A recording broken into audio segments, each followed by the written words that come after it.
Well, tonight, funeral arrangements are pending for a Northside High School student who police say was killed in an accidental shooting. It happened on 12th Street in Lafayette Saturday afternoon. According to investigators, two teenagers were handling a gun they thought was unloaded when one was shot and killed. That teen, as you see there, a star athlete for the Vikings. Our Alex Labat reports on how he's being remembered both on and off the court.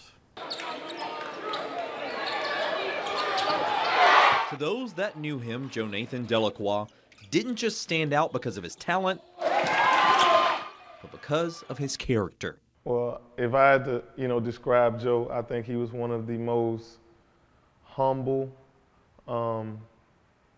quiet, but effective leaders I've ever been around in an athlete that I've coached. It was a pleasure to coach him, and I'm really gonna miss it.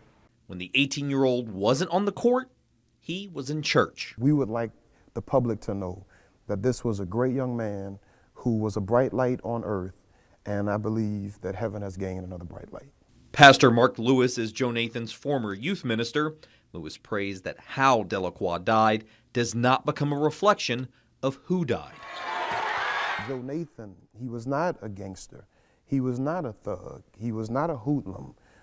He was a young man who had great potential, great purpose, and who had a heart full of love, and incidentally lost his life in the most tragic way.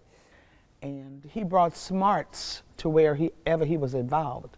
He was a part of the gifted program of the Lafayette Parish School System.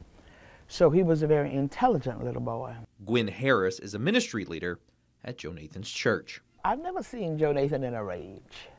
I don't ever recall having to correct him or discipline. He was always in order. So I'm thinking that it was the Holy Spirit of God on the inside of him that directed him to make the right decision, to say it the right way, to be very polite, to be respectful of adults. Just a completely loving child. Jonathan Delacroix was 18 years old.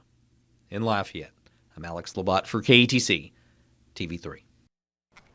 Now, the other teen involved, Anthony Baloney, is behind bars tonight, due in court tomorrow morning. He's facing charges of negligent homicide and also possession of marijuana.